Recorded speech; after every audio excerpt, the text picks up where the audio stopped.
И вот Герман Греф устроил разнос с таксистом в аэропорту Горно-Алтайска. Вы все об этом знаете. И это видео на днях побило рекорды просмотров и стало одной из самых обсуждаемых тем в соцсетях в последние дни. Кто-то поддержал Германа Оскаровича в его желании и угрозе разогнать банду дикарей-таксистов, но в основном осудили его угрозы, рукоприкладство и хамское поведение барина, который заявил «я здесь хозяин».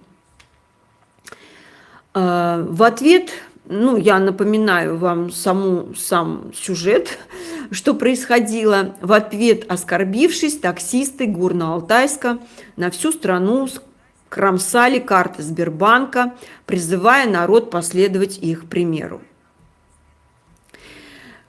Значит, все прекрасно. Вот вы знаете, я смотрела несколько роликов, и все только показывают какую-то внешнюю сторону. Ну да, хамски он обратился к таксистам, не очень приятно, борется с нецивилизованным обслуживанием, казалось бы, тоже Грефа можно понять. Но вот глубинных причин, да, того, что происходило и происходит сегодня в Горно-Алтайске, как меняется ситуация, я не увидела ни у кого. Поэтому я решила, что мы с вами должны разобрать глубинные причины конфликта, произошедшей стычки таксистов в Горно-Алтайске, и заявы, так сказать, главы Сбербанка «я здесь хозяин». Почему Горно-Алтайск? Зачем туда сразу после Питерского экономического форума приехал Греф? И правда ли в том, что на Алтае Греф хозяин? Вот эти моменты я и предлагаю сегодня с вами обсудить. Ну, а вы, безусловно, напишите свои комментарии, как вы видите, и что вы думаете по этому поводу. Так вот, Герман Греф прибыл в Горно-Алтайск проинспектировать местный аэропорт. В апреле 2024 года, между прочим, то есть вот буквально месяц назад или 2 месяца назад, Сбербанк выкупил 60% аэропорта в Горно-Алтайске у российской инвестиционной компании АФК Системы, занимающей в 2013 году 308 место в списке Fortuna Global 500. Главный офис расположен в Москве, и ключевая фигура Евтушенков. Это фигура АФК Системы. Значит, таким образом Греф в лице Сбербанка стал стопроцентным владельцем аэропорта и намерен фактически создать на ее базе современный логистический центр. В одной из публикаций Греф подтвердил: мы активно ведем проектирование, будем фактически строить новый аэропорт. По представлениям главного цифровизатора России Грефа, окружающий его мир не соответствует его представлениям, и придется фактически ликвидировать нынешний аэропорт Горно-Алтайска и на его месте возводить новый. Между прочим, Герман Греф, и Сбербанк, соответственно, очень активно цифровизирует, так сказать, все области один за другим. Вот, например, в ТАССе 2 мая в Санкт-Петербурге вышла статья о том, что Ленинградская область и Сбербанк планируют расширять применение искусственного интеллекта и реализовывать новые инвестиционные программы,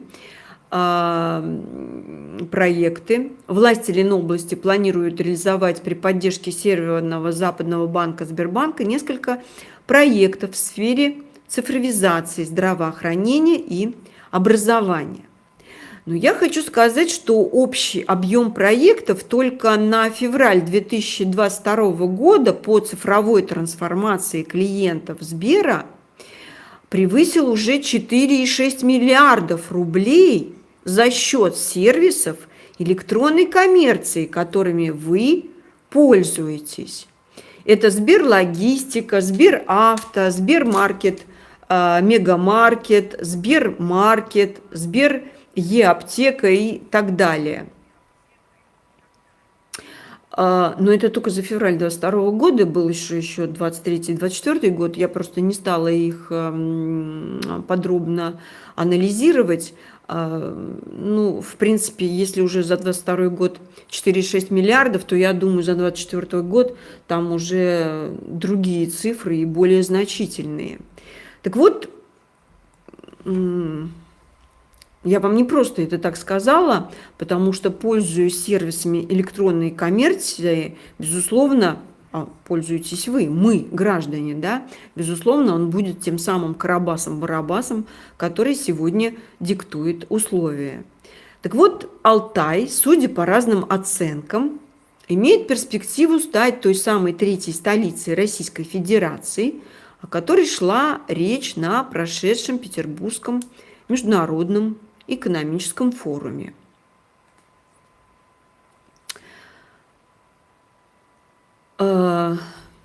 Греф стал не только стопроцентным владельцем аэропорта Горно-Алтайск. Дело в том, что Сбербанк и у Грефа есть там и другие интересные проекты. Ну вот, например, с 2012 года он стал основным владельцем некогда известного всесоюзного горнолыжного комплекса «Манжирок». И курорт этот расположен на берегу Манжирокского озера в 45 километрах от горного Алтайска. И таким образом в 40 минутах езды от того самого злополучного аэропорта, где случился конфликт, где произошла та самая стычка.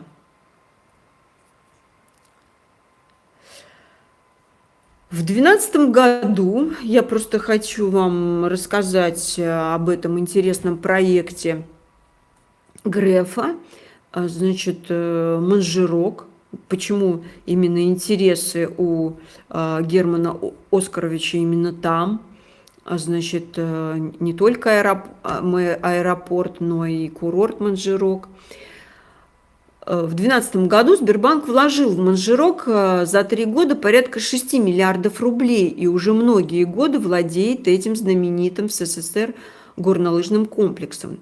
Надо сказать, что Манжирок позиционируется сегодня не только как горнолыжный курорт, да, который был в советское время, но и как всесезонный курорт. Инфраструктура Манжирока, по словам бывшего главы Алтайского края Олега Харакордина, еще в 2019 году был и предназначался не для дикарей. Обращаю ваше внимание, что в 2018 году строительство механической системы о снижении частного горнолыжного комплекса, которым владеет фактически Сбербанк, проводились за счет средств федерального и республиканских бюджетов, и теперь даже летом здесь снег и можно кататься на лыжах. Надо сказать, что в 2020 году, 4 декабря, ТАСС опубликовал сообщение, что горнолыжный курорт в Алтае, под названием «Горнолыжный курорт в Алтае» запустил систему о снижении и в 2 раза продлил трассы. Так вот, новая система о снижении стоила 200 миллионов рублей. Значит, была потрачена на Манжирок в республике Алтай, а стоимость системы, которая была, значит, стоила 200 миллионов рублей. А до этого в 2017 и 2018 годах строилась эта же механическая система о снижении за 505,3 миллиона рублей. То есть из них 480 миллионов рублей было федерального бюджета и 25,3 миллиона рублей республиканского. В ноябре 2018 года в Минэкономразвития и туризма региона ТАСС сообщили, что пытаются войти с системой о снижении в федеральную целевую программу. Вот, может быть, поэтому и сняли госпожу Дагузову. Я уж не в курсе. Значит, то есть система снижения строилась дважды. Первый раз на нее потратили 505 миллионов рублей, а второй раз 200 миллионов рублей, понимаете? Потому что якобы Герман Греф сообщил, что банк обратился в правоохранительные органы в связи с допущением подрядчиком нарушения. Вот, в 2019 году они обнаружили нарушения, допущенные подрядчиками при расчистке озера Манжирок и строительстве системы снижения. Так вот, искусственно созданный снег, по словам Грефа, дает возможность продлить горнолыжный сезон и кататься даже при отсутствии естественных осадков. Вообще, конечно, мне непонятно, кому придет в голову променять короткое пьянящее лето Алтая на лыжи, и зачем нужно было строить такую дорогостоящую систему снижения, вот, ну, просто непонятно. Может быть, вам это и понятно, но это для меня просто зашквар. Ну так вот, 505 миллионов рублей и 200 миллионов рублей – бюджетные деньги, потраченные на снижение фактически частного курорта Манжирок. Я вам скажу, что Федеральная антимонопольная служба России в 2011 году разрешила компании «Сбербанк Капитал», это было подразделение Сбербанка, приобрести 75 плюс 1 акция вот этого ЗАО «Горнолыжный комплект Манжирока». Это официальные данные. Поэтому лишний раз нужно о них напомнить, на мой взгляд. Поэтому главный цифровизатор России владеет в Алтае сегодня ключевыми и очень доходными объектами собственностями. Как это стало возможно, спросите вы. Вот я хочу немного об этом поговорить. Дело в том, что о снижении и отцветении Алтая – это только одна история договоренности Грефа и на тот момент главы Алтайского края Хорохордина, который бросился развивать туризм. В середине апреля 2020 года правительство Российской Федерации утвердило индивидуальную программу ускоренного развития Республики Алтай. Республика должна была получить 5 миллиардов рублей до 2024 года. Алтай, по мнению Хорохордина, обладая значительными туристическими ресурсами, должен был воспользоваться текущей тенденцией и заявить о себе как о значимом туристическом регионе. Для этого он предложил построить туристический кластер прямо в окрестностях памятника природы Каракольских озер. И еще один в рамках транспортного кольца Чуйский тракт Инигень, Тюньгур, Усть-Кокса. Вообще надо сказать, что на Каракольские озера, на новый курорт, так он и называется, Каракольские озера, планируется потратить 14 миллиардов рублей. Это общий объем инвестиций, который планируется до 2027 года привлечь на этот проект. Кстати, занимается этим Космос Хотель Групп. Ну и, казалось бы, надо радоваться, да, о том, что появится такой курорт, ну, кластер и кластер, что в этом плохого? А плохого, на мой взгляд, в государственном регулировании, а точнее в отсутствии этого государственного регулирования. Все вы помните, просто вы знаете, я почему вам так рассказываю? Вот вроде бы частный такой случай, скандальный. А ведь на самом деле за вот таким случаем идет целая цепочка, разворачивается целая цепочка того, чего мы не замечаем. И я хотела бы вам этот анализ-то и показать, собственно говоря. Ведь почему так происходит? Почему Каракольские озера – это памятник природы, который нужно, казалось бы, охранять, а мы строим на нем вот такого рода туристические комплексы, насколько это правильно или нет. Так вот, я предлагаю вам по этому поводу поразмышлять. Все вы помните великий государственный план проведения Олимпиады в Сочи. Ради него развернули такое активное государственное регулирование, что в 2006 году федеральный закон об особо охраняемых природных территориях внесли поправки, разрешающие строить спортивные объекты в национальных парках. С тех пор получить заповедные участки по застройку стало едва ли не честью каждого финансово ориентированного чиновника. Нетронутыми альпийскими лугами и горными склонами стали интересоваться крупные компании, желающие развернуть туристическую инфраструктуру на особо охраняемых участках на Кавказе, Камчатке. Многие там вот писали наши зрители, одна из зрительниц, мы с ней переписывались по Ленинградской области, заповедные места и в Ленинградской области. Ну, в общем-то, везде.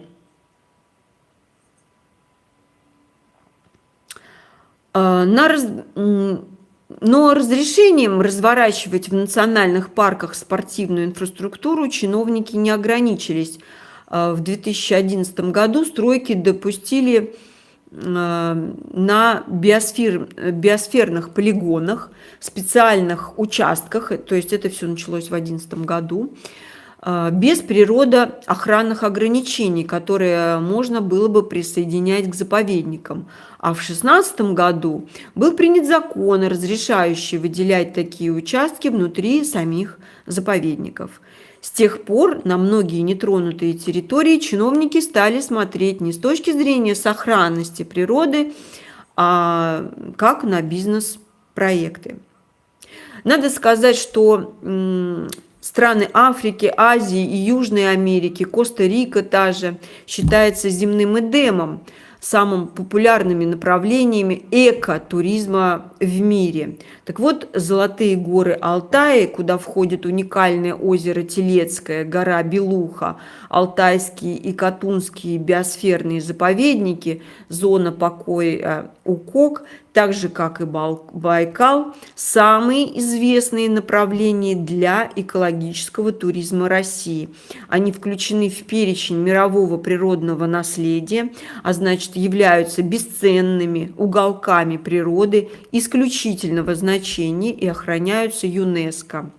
Алтай вообще насчитывает 126 памятников природы, и из них 44 имеют республиканское значение. Среди них и Каракольские озера. Не зря я вам про них рассказываю. Так вот, законопроекты, ослабляющие строгий режим нацпарков и заповедников, неоднократно разрабатывали в Минприроды, Совете Федерации и Госдуме. Вот такое у нас нормативно-правовое государственное регулирование. Это государственное регулирование экологического туризма России, кстати, не выделено ни в отдельную сферу и решается в рамках общего развития туристической сферы, как и охрана природы местными администрациями. Ну а администрации на местах творят то, насколько хватит им ума и ловкости рук. То есть почему-то стало такое возможно, что Сбер, соответственно, получил такое значимое наследство, как Манжирок. Собственно говоря, ну, наверное, нужно инфраструктуру как-то... Она, конечно, наверное, старая была, советская. Ее нужно как-то, этот отель, реконструировать, приводить в порядок. Но я не знаю. Вот понимаете, вот эта цепочка, она вот так появляются карабасы, короче. И этих карабасов мы сегодня поддерживаем. Я хочу сказать, что вот эти законопроекты, ослабляющие строгий режим нацпарков и заповедников, которые утверждались в Совете Федерации и в Госдуме, привели к тому, что, собственно говоря, например, в 2020 году о вопиющем скотстве по отношению к собственному народу кричали простые люди и экологи СМИ, когда на уникальном Таловском болоте, где обитают краснокнижные птицы близ паломничества российского экотуризма священного озера Байкал, местная администрация разрешила китайцам строить завод по разливу бутылированной воды Байкала. Сейчас вы видите часто такую воду, Байкал называется.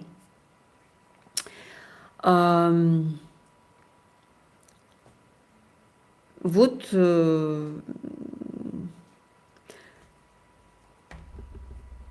бешеными темпами, без праздников и выходных, с нарушением всех экологических норм и законов Российской Федерации, как установила Байкальская природоохранная прокуратура, возводился завод в Кулкуке, и чиновники ссылались на китайские инвестиции в местный бюджет порядка 1,5 миллиарда рублей и создание 150 рабочих мест. Вот как вы считаете, это не смешно?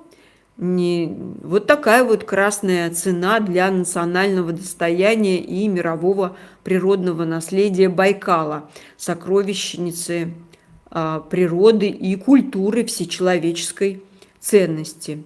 Но чиновникам не жалко, они готовы сорвать разовый куш ради 1,5 миллиарда и 150 рабочих мест.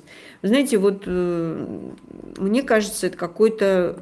Мы делаем систему снижения, да, за такие деньги, в общем-то, и позволяем китайцам строить завод,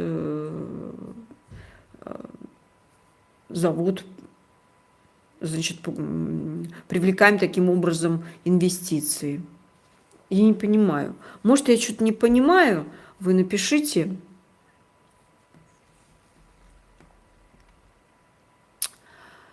Так,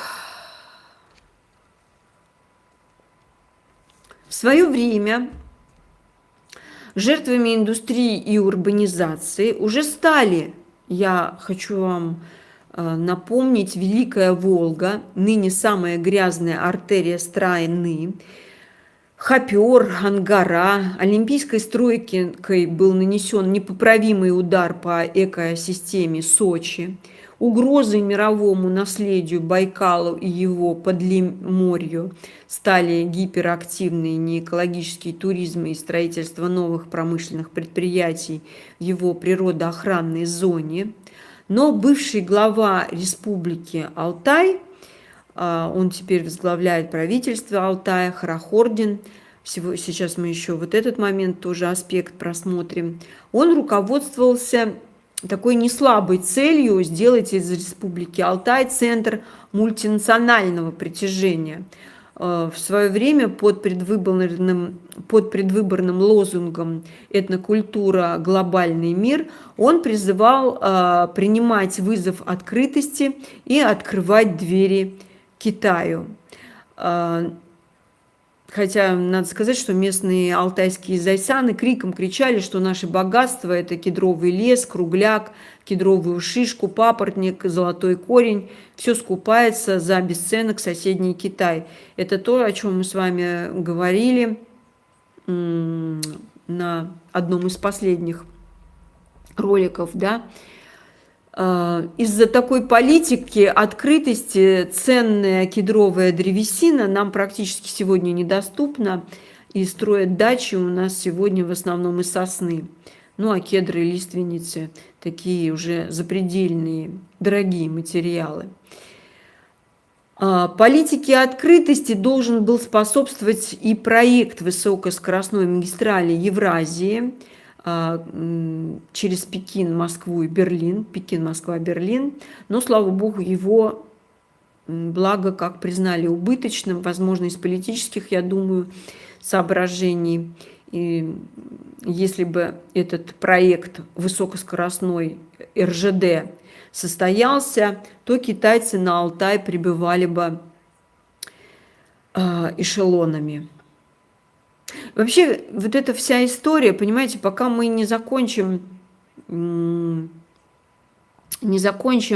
вот эту политику, так сказать, открытости глобального единого мира, который сейчас осуществляется, да, не закроем, как это было в СССР, то так все и будет уходить направо, налево, в Китай, куда-то еще, поскольку, причем эту политику открытости сейчас и поддерживается, и в Дипакадемии учатся, продолжают учить, рассказывая о том, что мир – это глобальный рынок, и Россия в этом глобальном рынке имеет свою, ну, так сказать,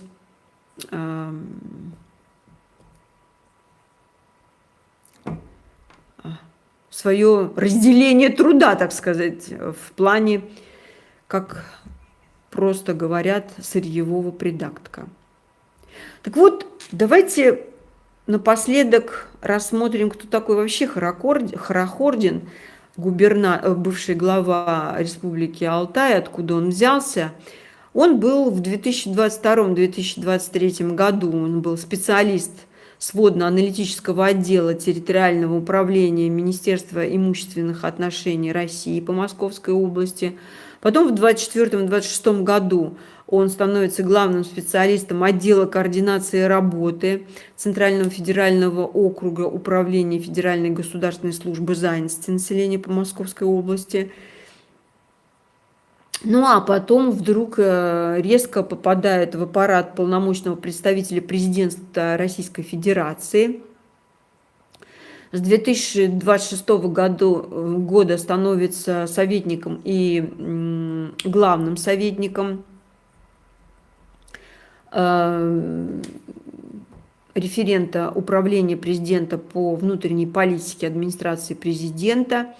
С 2011 года помощником Владислава Суркова, на тот момент руководителя секретариата, заместителя председателя правительства, ну а также Аркадия Дворковича. Я хочу сказать, где сейчас Владислав Сурков и Аркадий Дворкович, да, и кто они сегодня для нас, да, для понимания, оценки того, что они сделали сегодняшний день. Да. Они сейчас, по-моему, все, Сурков не знаю, а вот Дворкович, по-моему, в Израиле. Да. Потом Хорохордин курирует, значит, в аппарате правительства создание и развитие инновационного центра Сколково. Вот. Занимался вопросами координации деятельности институтов инновационного развития и координировал реализацию национальной технической инициативы и национальной программы «Цифровая экономика Российской Федерации». Так вот, я хочу сказать, кстати, социологический фонд «Петербургская политика» в числе первых его шагов на посту главы Республики Алтай отмечает, что он вместе с Зариной Дагузовой по туристическому кластеру, значит, начал договариваться с РЖД, со Сбербанком, встречи с руководством Сбербанка на тему развития горнолыжного курорта Манжирок. Вот для этого, наверное, туда пришел Хорохордин. Вот они, кадры, да? Зачем нужны кадры, которые расставлены везде правильно для осуществления цифровых реформ? И эти люди на этих должностях оказываются, я думаю, не случайно. Кто их лоббирует, это другой вопрос. Какой мы делаем вывод из всего этого с вами, да? Ну, во-первых, таким образом происходит цифровая трансформация. Мы сами спонсируем Карабасов-Барабасов, которые совершают деловые сделки на наши деньги и меняют нашу реальность, и потом заявляют, что я здесь хозяин. Вот таким образом происходит эта цепочка. Ну, они становятся хозяинами, потому что предлагают нам, предоставляют удобный сервис. Цифровая трансформация, с одной стороны, вещь удобная, ничего тут не скажешь, экономит уйму времени, но я услугами и сервисами электронной коммерции Сбербанка не пользуюсь, как, собственно, и картой Сбербанка тоже я не пользуюсь. Это моя принципиальная позиция, которой я придерживаюсь более 10 лет. Я пользуюсь, честно признаюсь, картой ВТБ, ну, потому что надо же какой-то картой пользоваться. Тем не менее, есть вот такие замечательные платформы. Мы не будем с вами отрицать, что, видите, YouTube меняет нашу реальность с другой стороны. Да? Если бы не было YouTube, мы бы с вами сейчас не разговаривали о наших темах. Вот появилась такая платформа и Boosty, и много еще других платформ. Конечно, нужно выбирать интересующие то, что нам нужно, и думать, наверное, делать какие-то выводы. Я не призываю никого там пользоваться картой ВТБ, но я пользуюсь ей, потому что я знаю, что в основном в Госдуме пользуются этой картой. Да, пенсия на Сбере, я согласна. И вот таким образом они тоже привязывают нас к этим электронным, вот, к электронным, как вам сказать, вы понимаете, на самом деле даже срабатывает вот этот вот то, что советский, он, конечно, бренд, советский Сбербанк, он сыграл свою роль для Грефа. И для нас Сбер – это вот что-то такое из теплого советского времени. Но я рассказываю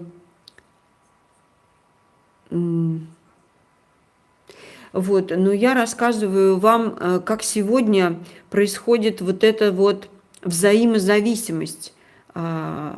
Сбербанк за счет вот этих коммерческой электронной коммерции, вот этих сервисах становится просто неким монополистом. И мы несем же эти деньги туда, да, социальные выплаты действительно на Сбере. Как уходить из этой ситуации, я не знаю, вот признаюсь честно. Все можно перевести в любой банк, удобный для вас. Может быть, вот действительно можно перевести в банк, удобный для вас. Просто, может быть, нужно смотреть какие-то... Почему вот эти мужчины начали кромсать эти карты этого Сбера? Я бы тоже покромсала, потому что на сегодняшний день к чему приведет эта трансформация, а именно Сбербанк и Греф занимается цифровой трансформацией, запускаются вот это вот сервис Алиса, опять тоже удобно, сказал там Алиса сделай, то Алиса сделала. Вот к чему приводит удобство, которое оборачивается тем, что... почему я так говорю, да? Оборачивается тем, что появляются такие карабасы, как Герман Греф, который заявляет, что я здесь хозяин. И я Германа Грефа на самом деле ставлю в один ряд с Анатолием Чубайсом, который сегодня уже свалил, что называется, в Израиль. Почему он свалил в Израиль, я вам рассказала о этой схеме в иконе «Семистрельная», о том, что это описано все в книге «Дворим», что должны быть такие города, куда преступник может уехать, соответственно, и быть безнаказанным, остаться безнаказанным. Думаю, то же самое, когда что-то произойдет такое нехорошее, будет и с Грефом на самом деле. Возможно, поэтому здесь нужно наблюдать, смотреть, какие преступления, вот Ева спрашивает по поводу Чубайса. Ну так, насколько я понимаю, вот это вот его, вот это Нано, Роснано. Почитайте о Роснано, почему и Чубайс уехал.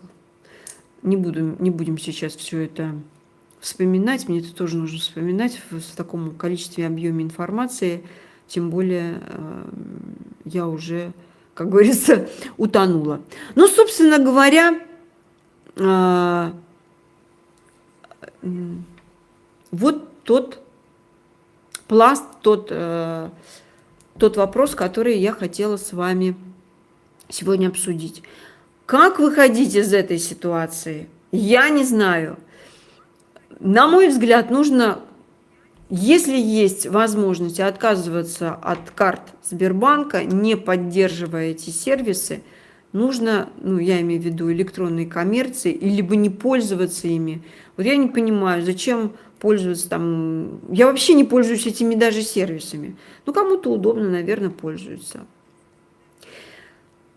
Собственно говоря, вот и все на сегодняшний день. Пишите ваши комментарии, потому что сложно мне читать то, что вы сейчас вот пишете, потому что взять тут много, кто-то по делу задает вопросы, ну а многие просто здесь для того, чтобы постебаться.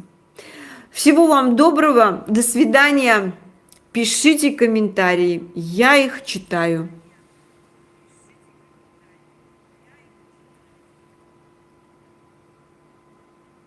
Так, теперь уход.